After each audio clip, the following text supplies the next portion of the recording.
Hello friend, welcome back to my channel Aryan classes. Aryan ક્લાસીસમાં હું તમામ ધોરણ 11 કોમર્સના વિદ્યાર્થીઓનું હાર્દિક સ્વાગત કરું છું. કેમ છો મારા વાલા વિદ્યાર્થીઓ? મજામાં છો ને? હા સાહેબ, મજામાં છીએ, પણ હાલ થોડું ટેન્શન છે, થોડી ચિંતા છે, કેમ કે અમારી ધોરણ 11 કોમર્સની વાર્ષિક પરીક્ષા ચાલુ થઈ ગઈ છે. તો વિદ્યાર્થી મિત્રો, ડરવાની ગભરાવાની કોઈ જરૂર નથી. કારણ કે આર્યન ક્લાસીસ હર હંમેશા તમારી સાથે છે. તો આપણે આ વિડીયોની અંદર તમારી વાર્ષિક પરીક્ષા 2026 માટે એક અતિ મોસ્ટ આઈએમપી પ્રશ્નપત્રનું સોલ્યુશન કરવાના છીએ. પ્રશ્નપત્ર વિશે આપણે ડિટેલની અંદર વાત કરીએ તો અહીંયા તમે જોશો ધોરણ 11 કોમર્સ, જે વિદ્યાર્થી મિત્રો 11 કોમર્સમાં અભ્યાસ કરે છે અને વાર્ષિક પરીક્ષા તમારી 2026 અને વિષય આપણે જોઈશું તો અહીંયા તમે જોશો ખાસ વાણિજ્ય વ્યવસ્થા અને સંચાલન એટલે આપણું બીએ નું પેપર છે. અને આ બીએના પેપરની અંદર થોડું આપણે ડિટેલની અંદર વાત કરીએ તો અહીંયા તમે જોશો મોસ્ટ એક્સપેક્ટેડ પેપર એટલે મોસ્ટ આઈએમપી આપણે પ્રશ્નપત્રનું આ વિડીયોમાં સોલ્યુશન કરવાના છીએ. અને વિદ્યાર્થી મિત્રો, આ પ્રશ્નપત્ર અગર તમે સોલ્યુશન કરો છો તો 100% દાવા અને ગેરંટી સાથે કહું છું કે 80માંથી 80 માર્ક્સ પાક્કા આવી શકે છે. કારણ કે દરેક વિભાગની અંદરથી તમને મોસ્ટ આઈએમપી ક્વેશ્ચન આ વિડીયોની અંદરથી મળી રહેશે. તો વિડીયોને બિલકુલ સ્કીપ કરવાની જરૂર નથી. એક પ્રશ્ન વિશે આપણે ડિટેલની અંદર વાત કરીશું. તમારા જેટલા બી ડાઉટ છે બીએ ની અંદર, આ દરેક ડાઉટ આ વિડીયોની અંદર ક્લિયર થઈ જશે. તો વિદ્યાર્થી મિત્રો, ચેનલ ઉપર નવા હો તો ચેનલને તમે વિશ્વાસ કરીને અચૂકથી સબસ્ક્રાઇબ કરી નાખજો. કેમ? તમારી વાર્ષિક પરીક્ષા માટે તમારા રિઝલ્ટને સ્કોરિંગ કરવું હોય, તમારી પરીક્ષાને વેસ્ટમાંથી પણ બેસ્ટ બનાવવી હોય તો આ ચેનલ તમને બહુ બેનિફિટ કરશે. આગળ જતા પહેલા વિદ્યાર્થી મિત્રો, એકવાર કોમેન્ટની અંદર જય શ્રી રામનું નામ લખી દેજો. જય શ્રી રામ સાથે આપણે આ વિડીયોની શરૂઆત કરીએ, જેના કારણથી ભગવાન શ્રીરામને એવું પ્રાર્થના કરું કે તમારી વાર્ષિક પરીક્ષાની અંદર તમે જે સપનું જોયું છે, તમારો જે ટાર્ગેટ છે A1 ગ્રેડનો, આ A1 ગ્રેડનો ટાર્ગેટ પૂરો થાય. ઓકે, ચલો વિદ્યાર્થી મિત્રો, હવે સમય તમારો વધારે નથી લેવો, ફટાફટ આપણે પેપર ઉપર આવતા જઈશું. હવે અહીંયા વિદ્યાર્થી મિત્રો તમે જોશો તો ધોરણ 11 વાણિજ્ય વ્યવસ્થા અને સંચાલન. તો જે વિદ્યાર્થી મિત્રોને આ વિષય આવે છે વાણિજ્ય વ્યવસ્થા અને સંચાલન, એના માટેનું આપણે એક મોસ્ટ આઈએમપી પ્રશ્નપત્રનું સોલ્યુશન કરવાના છીએ. અહીંયા આપણે સોલ્યુશનની અંદર આવશું તો વિભાગ એ ની અંદર આપણને ખબર છે કે આપણી નવી પેટર્ન છે 2025-26 ની, એ મુજબ વિભાગ એ ની અંદર તમને 16 MCQ આપવામાં આવે છે. જો તમે ધારો છો તો આ 16માંથી 16 તમારા માર્ક્સ બેઠા આવી શકે છે, કારણ કે રોકડા માર્ક્સ છે. આના માટે તમારે પેપર સોલ્યુશન કરવાની જરૂર છે, થોડો વિશ્વાસ કરવાની જરૂર છે. ચલો, તો હવે આપણે ફટાફટ વિડીયોની અંદર શરૂઆત કરીશું. ચલો, પહેલા જ નંબરનો આપણો પ્રશ્ન છે, કાચા માલમાંથી તૈયાર માલનું ઉત્પાદન થાય એટલે કયા તૃષ્ટિગુણનું સર્જન થાય છે? સૌથી પહેલો કાચો માલ હોય, આ કાચા માલમાંથી શું બને? તૈયાર માલ બને છે. અને આ કાચા માલમાંથી તૈયાર માલ બને તો કયા તૃષ્ટિગુણનું સર્જન થાય છે? તો વિદ્યાર્થી મિત્રો, અહીંયા જવાબ આવશે ઓપ્શન નંબર ડી, આપણું સ્વરૂપનું તૃષ્ટિગુણનું સર્જન થાય છે. ઓકે, ચલો આગળ વાત કરીએ પ્રશ્ન નંબર 2 ઉપર. નીચેના પૈકી કયા વીમામાં જોખમનું તત્વ વધુ સમાયેલું છે? નીચેના પૈકી કયા વીમામાં જોખમનું તત્વ વધુ સમાયેલું છે? તો કયો વીમો છે કે જેની અંદર જોખમ સૌથી વધારે છે? તો જવાબ આવશે હવાઈ વીમો. સાચી વાત છે, હવાઈ વીમાની અંદર જોખમનું તત્વ કેવું હોય છે? વધારે હોય છે. ઓકે, ચલો આગળ વાત કરીએ પ્રશ્ન નંબર 3 ઉપર. મની ઓર્ડરની કઈ સેવામાં ટપાલી દ્વારા નાણાં ઘરે પહોંચાડવામાં નથી આવતા? મની ઓર્ડરની એવી કઈ સેવા છે કે જેના દ્વારા ટપાલી દ્વારા નાણાં ઘરે પહોંચાડવામાં આવતા નથી? તો અહીંયા આપણો જવાબ આવશે option number B, internet money order. જે આપણો ઇન્સ્ટન્ટ મની ઓર્ડર છે, ઇન્સ્ટન્ટ મની ઓર્ડર છે, આ મની ઓર્ડરની અંદર ટપાલી દ્વારા ઘરે નાણાં પહોંચાડવામાં આવતા નથી. ચલો આગળ વાત કરીએ, આપણે પ્રશ્ન નંબર 4 ઉપર જવું છે. ચલો, શું કહે છે પ્રશ્ન નંબર 4 ની અંદર? ઓવરડ્રાફ્ટની સગવડ નિશ્ચિત સમય માટે કરવામાં આવે ત્યારે તે કયા નામે ઓળખાય છે? ઓવરડ્રાફ્ટ, તમને ખબર છે કે બેંકની અંદર આપણા જેટલા પૈસા પડ્યા હોય એના કરતા બેંક આપણને વધારે ઉપાડવાની સગવડ આપે, એને ઓવરડ્રાફ્ટ કહેવાય છે. આ ઓવરડ્રાફ્ટની સગવડ નિશ્ચિત સમય માટે કરવામાં આવે, એટલે નિશ્ચિત સમય માટે ઓવરડ્રાફ્ટ લેવામાં આવે તો એ કયા નામે ઓળખાય છે? તો એને વિદ્યાર્થી મિત્રો કહેવામાં આવે છે કેશ ક્રેડિટ. નિશ્ચિત સમય માટે તમે ઓવરડ્રાફ્ટ લેશો તો એને કહેવાય કેશ ક્રેડિટ, એટલે આ પૈસા તમે કેશ ક્રેડિટ માટે લીધેલા છે એવું માનવામાં આવે છે. ચલો પ્રશ્ન નંબર 5 ઉપર જવું છે. એના પછી કઈ પ્રક્રિયા દ્વારા ગ્રાહકને ઉત્પાદનની કિંમત માટે બોલી લગાવીને ખરીદ વેચાણની સુવિધા પૂરી પાડવામાં આવે છે? કઈ પ્રક્રિયા દ્વારા ગ્રાહકને ઉત્પાદનની કિંમત માટે બોલી લગાવીને ખરીદ વેચાણની સુવિધા પૂરી પાડવામાં આવે છે? તો અહીંયા આપણો જવાબ આવશે ઓપ્શન નંબર સી, C2C. શું આવશે? C2C. ચલો આગળ જાઉં છે નેક્સ્ટ પ્રશ્ન નંબર 6 ઉપર. વીજાણુ યંત્રો અને માધ્યમોની મદદથી થતા વાણિજ્યના વિનિમય અને વિતરણને શું કહેવામાં આવે છે? તો વિદ્યાર્થી મિત્રો એને કહેવામાં આવશે ઈ કોમર્સ. શું કહેવામાં આવે છે? ઈ કોમર્સ તરીકે ઓળખવામાં આવે છે. નંબર 7. ધંધાકીય સાહસનું સૌથી પ્રાચીન અને સરળ સ્વરૂપ કયું છે? ધંધાકીય સાહસનું સૌથી પ્રાચીન અને સરળ સ્વરૂપ કયું છે? તો અહીંયા આપણો જવાબ આવશે વૈયક્તિક માલિકી. એકાકી પેઢી. કોમર્સના વિદ્યાર્થીઓને ખબર છે કે જે ધંધામાં એક જ માલિક હોય એને કહેવાય વૈયક્તિક માલિકી. અને આ વૈયક્તિક માલિકી જે છે એને શું કહેવામાં આવે છે? તો એને પ્રાચીન અને સરળ સ્વરૂપ કહેવામાં આવે છે. કોનું? ધંધાકીય સાહસનું. ચલો આગળ આપણે વિદ્યાર્થી મિત્રો જવું છે તો પ્રશ્ન નંબર આપણે 8 ઉપર જઈએ.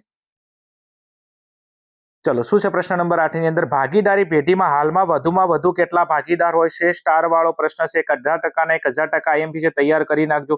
ભાગીદારી પેઢીમાં હાલમાં વધુમાં વધુ કેટલા ભાગીદાર હોય છે? તો જવાબ આવશે ઓપ્શન નંબર ડી, 50 ભાગીદાર.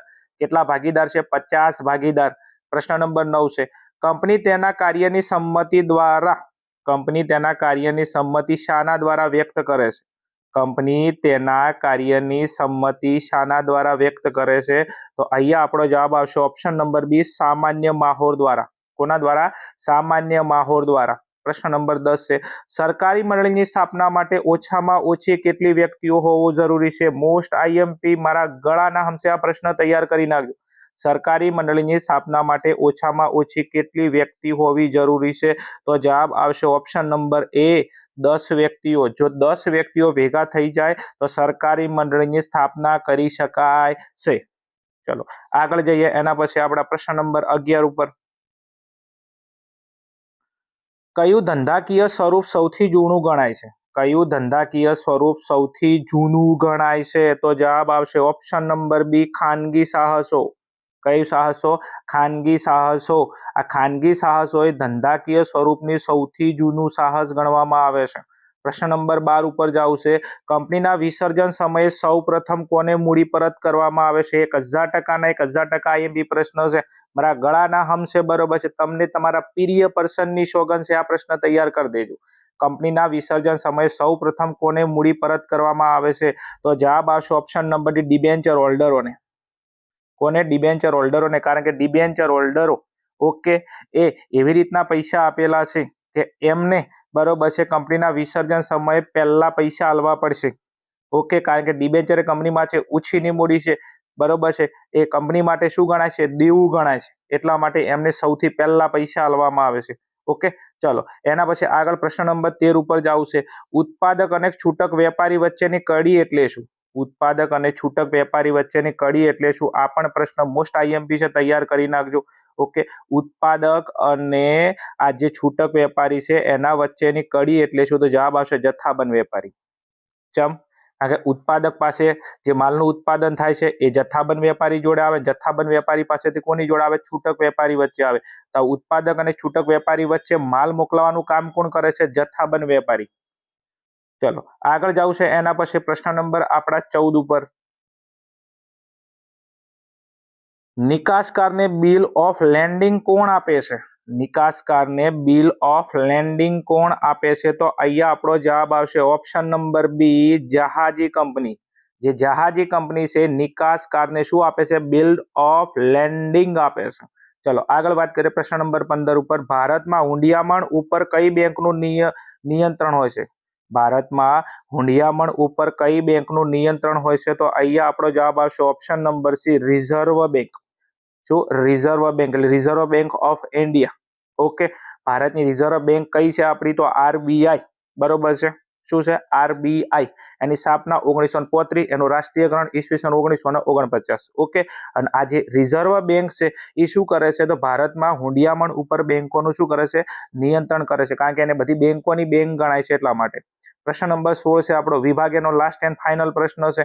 ધંધાની સામાજિક જવાબદારી હિત સૂચકો પ્રત્યેની રહેલી છે. ધંધાની સામાજિક જવાબદારી કેટલા હિત સૂચકો પ્રત્યે રહેલી છે? તો અહીંયા આપણો જવાબ આવશે ઓપ્શન નંબર સી 7. કેટલા આવશે? 7. ચલો વિદ્યાર્થી મિત્રો, આ હતું આપણા વિભાગ એ નું સોલ્યુશન. એના પછી આપણે આગળ જવું છે વિભાગ બી ની અંદર. વિભાગ બી માં જતા પહેલા એક સૂચના છે કે તમે ગુજરાતના કોઈ પણ ખૂણેથી હરતા ફરતા મારી ચેનલ ઉપર પહેલી વાર આવેલા છો તો વિદ્યાર્થી મિત્રો ચેનલને તમે અચૂકથી વિશ્વાસ કરી સબસ્ક્રાઇબ કરી નાખજો. એનું કારણ છે કે આપણે 11 કોમર્સમાં વાર્ષિક પરીક્ષાની અંદર જેટલા બી પાટણ બનાસકાંઠા જિલ્લામાં લેટેસ્ટ પેપર લેવામાં આવે છે એનું 100% સંપૂર્ણ સોલ્યુશન આપણી ચેનલમાં ઉપલબ્ધ કરવામાં આવે છે. તો ચેનલને ફટાફટ સબસ્ક્રાઇબ કરી નાખજો. ચલો આગળ જઈએ. નેક્સ્ટ ચલો વિભાગ બી. ઓકે, સૂચના શું છે? નીચે આપેલા પ્રશ્ન ક્રમાંક 17 થી 24 સુધીના પ્રશ્નોના એક વાક્યમાં ઉત્તર આપો. તમને પ્રશ્ન નંબર 17 થી 24 ના પ્રશ્નો વિભાગ બી માં આપેલા છે. એનો એક વાક્યમાં તમારે ઉત્તર આપવાનો છે. પ્રત્યેક પ્રશ્નનો તમને 1 ગુણ મળવાપાત્ર છે. અને વિભાગ બી તમે અહીંયા જોશો તો આપણો 8 ગુણનો છે. વિભાગ બી ની અંદર આપણે ટોટલ 8 પ્રશ્નો આપવામાં આવશે. અગર તમારે બીએ ની અંદર 80 માંથી 80 માર્ક્સ લાવવા છે તો ખાસ તમારે વિભાગ બી ની અંદર ચોકસાઈ રાખવી પડે. કેમ કે એકદમ શોર્ટમાં તમારે આનો આન્સર લખવાનો છે. એટલા માટે તો મેક્સિમમ બને એમ પેપર સોલ્યુશનની પ્રેક્ટિસ કરજો, તમને જેથી બેઠે બેઠા ક્વેશ્ચન મળી રહે. ચલો એના પછી હવે આગળ પહેલા જ નંબરનો આપણો પ્રશ્ન છે વિભાગ બી ની અંદર 17મો. વ્યવસાય એટલે શું? આપણો પ્રશ્ન શું પૂછેલો છે? વ્યવસાય એટલે શું? હવે હું બોલું છું, તમે ધ્યાન આપજો. પ્રશ્ન નંબર 17 ની અંદર વ્યવસાયની વ્યાખ્યા છે. વ્યક્તિ પોતાનું વિશિષ્ટ જ્ઞાન તાલીમ અને આવડત દ્વારા સેવા પૂરી પાડવાના બદલામાં ફી મેળવે છે તેને વ્યવસાય કહેવામાં આવે છે. વ્યક્તિ પોતાનું વિશિષ્ટ જ્ઞાન, એ વ્યક્તિ પાસે વિશિષ્ટ જ્ઞાન હોય, એની જોડે કોઈ તાલીમ હોય અને એના દ્વારા જો આવડત છે, આ આવડત દ્વારા વ્યક્તિ શું પૂરી પાડે? સેવા પૂરી પાડે છે અને એના બદલામાં ફી મેળવે છે તેને શું કહેવામાં આવશે? વ્યવસાય કહેવામાં આવે છે. ઓકે, ચલો એના પછી આગળ જઈએ. પ્રશ્ન નંબર 18. વાહન વ્યવહારનું સૌથી ઝડપી માધ્યમ જણાવો. વાહન વ્યવહારનું સૌથી ઝડપી માધ્યમ જણાવો. તો અહીંયા આપણો જવાબ આવશે હવાઈ માર્ગ. જો હવાઈ માર્ગ, કારણ કે વાહન વ્યવહારમાં એકદમ ઝડપથી એક જગ્યાએથી બીજી જગ્યાએ આપણે કોઈ પણ વસ્તુ મોકલાવી છે. ઓકે, તો કોના મારફતે છે? હવાઈ માર્ગ મારફતે છે. ઓકે, ફટાફટ આપણે એક જગ્યાએ બીજી જગ્યાએ જવું. ઉદાહરણ તરીકે હાલ આપણે ગુજરાતમાં બેઠા છે અને ગુજરાતમાંથી ફટાક લઈને ઉડીને મુંબઈ જવું છે એકદમ સ્પીડમાં ઝડપથી, તો એ કોના દ્વારા શક્ય છે? હવાઈ માર્ગ દ્વારા. તો વાહન વ્યવહારનું ઝડપી માધ્યમ કયું છે? તો હવાઈ માર્ગ. ચલો આગળ એના પછી પ્રશ્ન નંબર 19 છે. ઈ કોમર્સમાં નાણાંની ચૂકવણી શેના વડે કરવામાં આવે છે? ઈ કોમર્સમાં નાણાંની ચૂકવણી કોના દ્વારા કરવામાં આવે છે? હું બોલું છું, ધ્યાન આપજો. તો એની અંદર વાત કરીશું તો એક તો ચેક. શું આવશે? ચેક. Net banking transfer. શું આવશે? Net banking transfer. ઓકે, એના પછી ડેબિટ કાર્ડ, એના પછી ક્રેડિટ કાર્ડ. ઓકે, આ બધા દ્વારા ઈ કોમર્સમાં નાણાંની ચૂકવણી કરવામાં આવે છે. કોના દ્વારા? તો એક ચેક છે, નેટ બેન્કિંગ છે, ટ્રાન્સફર છે, ડેબિટ કાર્ડ છે, ક્રેડિટ કાર્ડ છે, વગેરે દ્વારા ઈ કોમર્સમાં નાણાંની ચૂકવણી કરવામાં આવે છે. એટલે કે ઈ કોમર્સમાં તમારે નાણાંની ચૂકવણી કરવી હોય તો તમે કયા કયા માધ્યમોનો ઉપયોગ કરી શકો છો? તો એની અંદર તમે ચેકનો પણ ઉપયોગ કરી શકો છો, નેટ બેન્કિંગનો ઉપયોગ કરી શકો છો, ક્રેડિટ કાર્ડનો ઉપયોગ કરી શકો, ડેબિટ કાર્ડનો ઉપયોગ કરી શકો, વગેરે જેવા માધ્યમોનો ઉપયોગ કરીને તમે ઈ કોમર્સમાં નાણાંની શું કરી શકો છો? ચૂકવણી કરી શકો છો. નેક્સ્ટ પ્રશ્ન નંબર આગળ આપણો 20 છે. ચલો શું કીધું છે પ્રશ્ન નંબર 20 ની અંદર? હિન્દુ અવિભક્ત કુટુંબની પેઢીમાં કર્તાની જવાબદારી કેવી હોય છે? હિન્દુ અવિભક્ત કુટુંબની પેઢીમાં કર્તાની જવાબદારી કેવી હોય છે? તો અહીંયા આપણો જવાબ આવશે અમર્યાદિત. કેવી જવાબદારી હોય છે એની? અમર્યાદિત જવાબદારી હોય છે. હિન્દી અવિભક્ત કુટુંબની પેઢીમાં જે કર્તા મેન વ્યક્તિ છે એની જવાબદારી કેવી હોય છે? અમર્યાદિત જવાબદારી હોય છે. નેક્સ્ટ આગળ જઈએ. પ્રશ્ન નંબર 21 છે. સેબી નું પૂરું નામ આપો. શું છે? સેબી નું પૂરું નામ આપો. તો સેબી નું પૂરું નામ છે securities and exchange board of India. ફરી બોલું છું, એસ એટલે securities and exchange board of India. ફરી બોલું છું, એસ એટલે સિક્યુરિટીઝ એન્ડ ઈ એટલે એક્સચેન્જ, બી એટલે બોર્ડ ઓફ ઇન્ડિયા, એટલે securities and exchange board of India એનું પૂરું નામ છે. નેક્સ્ટ બીજું આ પ્રશ્ન વિદ્યાર્થી મિત્રો મોસ્ટ આઈએમપી છે, ખાસ આ સેબીનું પૂરું નામ તૈયાર કરી નાખજો. ચલો એના પછી આગળ પ્રશ્ન નંબર આગળ જવું છે 22 ની અંદર. સરકારી કંપનીમાં શેર કોના નામે ધારણ કરવામાં આવે છે? સરકારી કંપનીમાં શેર કોના નામે ધારણ કરવામાં આવે છે? તો અહીંયા આપણો જવાબ આવશે રાષ્ટ્રપતિ. સરકારી કંપનીમાં શેર કોના નામે ધારણ કરવામાં આવે છે? તો શેર કોના નામે? રાષ્ટ્રપતિના નામે ધારણ કરવામાં આવે છે. ચલો આગળ જવું છે એના પછી પ્રશ્ન નંબર આપણો 23 છે. વૈશ્વિક સાહસોનો અર્થ જણાવો. વૈશ્વિક સાહસોનો અર્થ જણાવો. હું બોલું છું, તમે ધ્યાન આપજો. વૈશ્વિક સાહસો એટલે શું?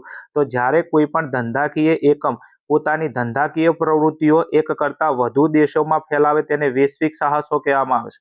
જ્યારે કોઈ પણ ધંધાકીય એકમ છે એ શું કરે છે? પોતાની ધંધાકીય પ્રવૃત્તિઓ એક કરતા વધુ દેશોમાં ફેલાવે છે, એને વૈશ્વિક સાહસો કહેવામાં આવે છે. ફોર એક્ઝામ્પલ તરીકે તમે અને હું છું, આપણે આપણા દેશમાં ધંધો કરો છો અને આપણે આપણા ધંધાનું જે સ્વરૂપ છે એ વિદેશોની અંદર પણ ફેલાવે છે.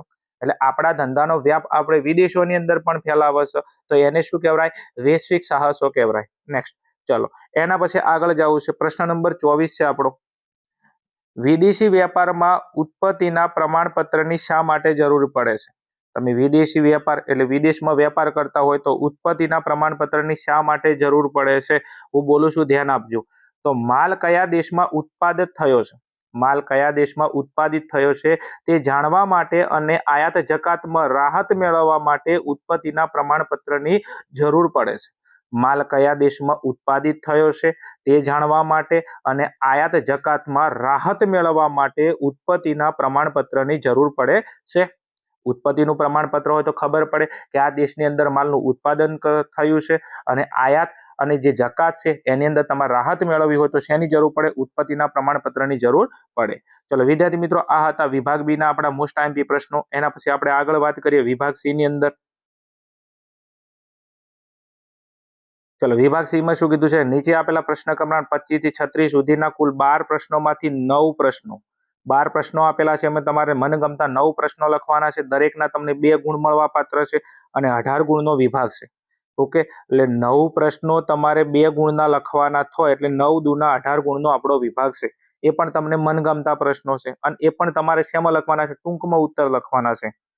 ચલો એની અંદર આપણે શરૂઆત કરીએ તો પ્રશ્ન નંબર આપણો 25 છે. શું કીધું છે પ્રશ્ન નંબર 25 માં?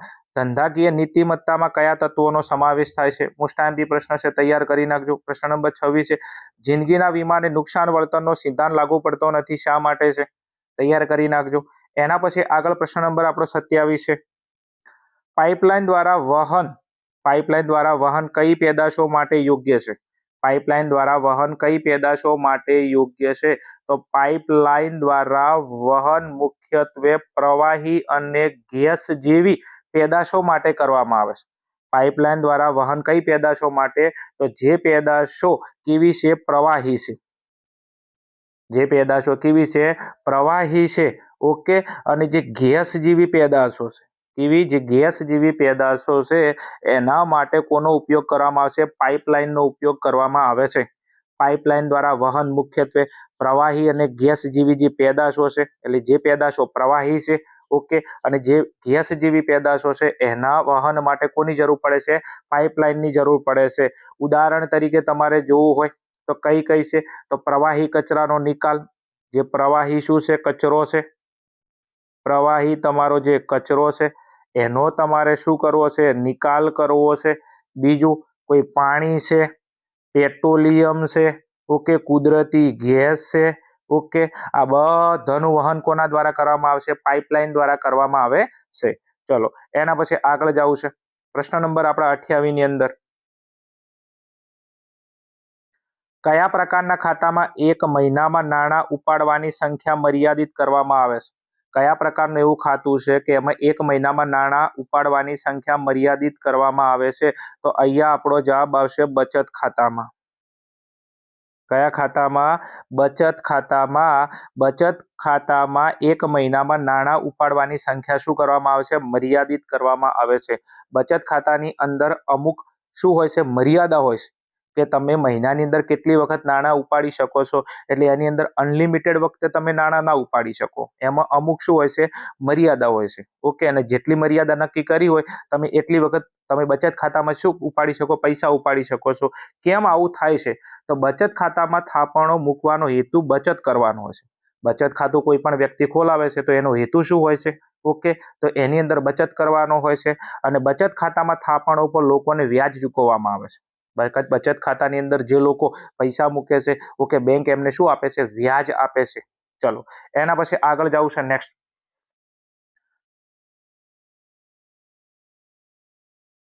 ચલો, એના પછી આપણો પ્રશ્ન નંબર આગળ વાત કરીએ તો 29 છે. ઈ બેન્કિંગમાં થતા નાણાકીય વ્યવહારના ઉદાહરણ આપો.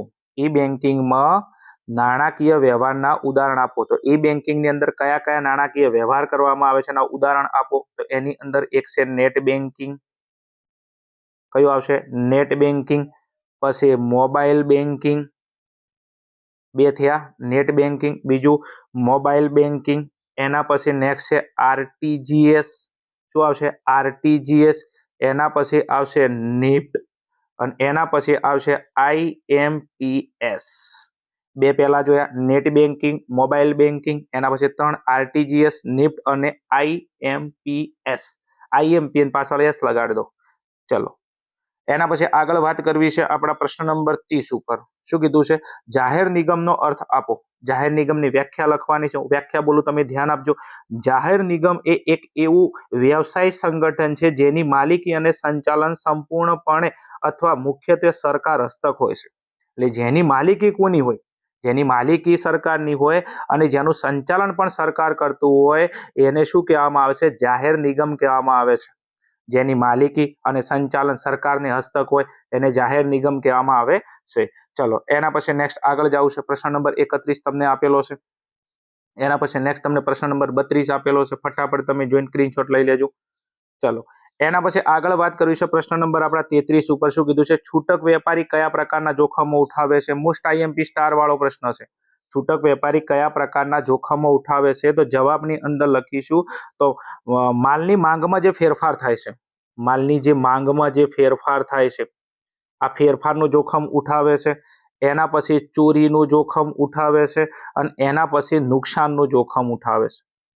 માલની માંગમાં જે ફેરફાર થાય છે એનું જોખમ ઉઠાવે છે, ચોરીનું જોખમ ઉઠાવે છે, અને નુકસાનનું પણ જોખમ ઉઠાવે છે. ચલો, આગળ વાત કરીએ. એના પછી પ્રશ્ન નંબર આપણો 35 છે. ચાર્ટર્ડ પાર્ટી કરાર એટલે શું? ચાર્ટર્ડ પાર્ટી કરાર એટલે શું?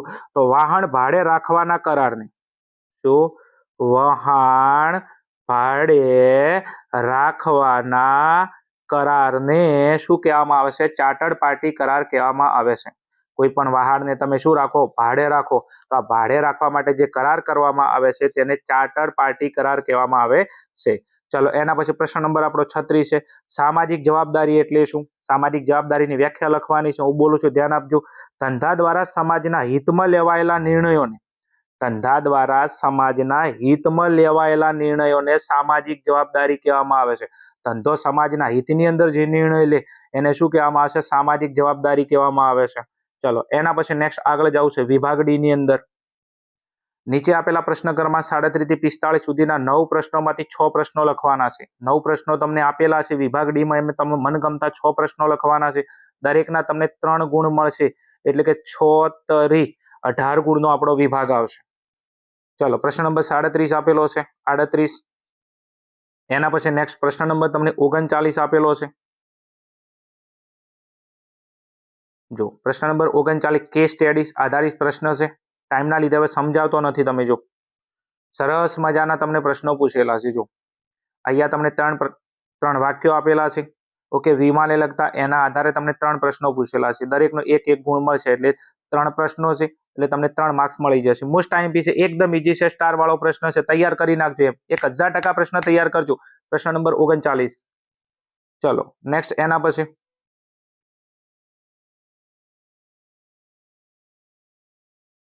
ચલો, એના પછી આગળ પ્રશ્ન નંબર તમને 40 આપેલો છે. 41, 42, 43, 44 અને 45. Okay, ready. એમાં ખાસ પ્રશ્ન નંબર 44 સ્ટાર વાળો પ્રશ્ન છે. તફાવત તૈયાર કરજો. છૂટક વેપારી અને જથ્થાબંધ વેપારીનો તફાવત. ચલો, એના પછી નેક્સ્ટ આપણો વિભાગી છે. વિભાગી નીચે આપેલા પ્રશ્ન ક્રમાંક 46 થી 51 સુધીના 6 પ્રશ્નોમાંથી 4 પ્રશ્નો આપણે લખવાના છે. પ્રત્યેકના 5 ગુણ મળવાપાત્ર છે અને 20 ગુણનો આપણો વિભાગ છે. 6 માંથી તમને મનગમતા 4 પ્રશ્નો લખવાના છે. 5 ગુણ છે એટલે 5 ચોક 20 ગુણનો આપણો વિભાગ છે. વિભાગ આપણા માટે બહુ ઇમ્પોર્ટન્ટ છે. પ્રશ્નો તમને આપેલા છે. જો બેંકના કાર્યો આપો, ભાગીદારી પેઢીની મર્યાદાઓ જણાવો, ખાનગી સાહસોનો અર્થ અને તેની લાક્ષણિકતાઓ વિશે, ઇક્વિટી શેર અને પ્રેફરન્સ શેરનો તફાવત આપો. આ સ્ટાર વાળો પ્રશ્ન મોસ્ટ આઈએમપી. ઓકે, બીજું આ 47મો પ્રશ્ન પણ સ્ટાર વાળો મોસ્ટ આઈએમપી પ્રશ્ન છે. પ્રશ્ન નંબર 51 નોંધણીનું પ્રમાણપત્ર મેળવવાની વિધિ સ્ટાર વાળો મોસ્ટ આઈએમપી પ્રશ્ન છે. એના પછી પ્રશ્ન નંબર 51 તમને આપેલો છે કેસ સ્ટડી આધારિત પ્રશ્ન છે. ચલો વિદ્યાર્થી મિત્રો, આ હતું આપણું વાણિજ્ય વ્યવસ્થા અને સંચાલનનું વાર્ષિક પરીક્ષા 2026 માટેનું એક અતિ મોસ્ટ આઈએમપી પ્રશ્નપત્રનું સોલ્યુશન. આઈ હોપ, આશા રાખું છું કે પ્રશ્નપત્રની અંદર તમને ખબર પડી છે. વિડીયો તમને હેલ્પફુલ થયો હશે.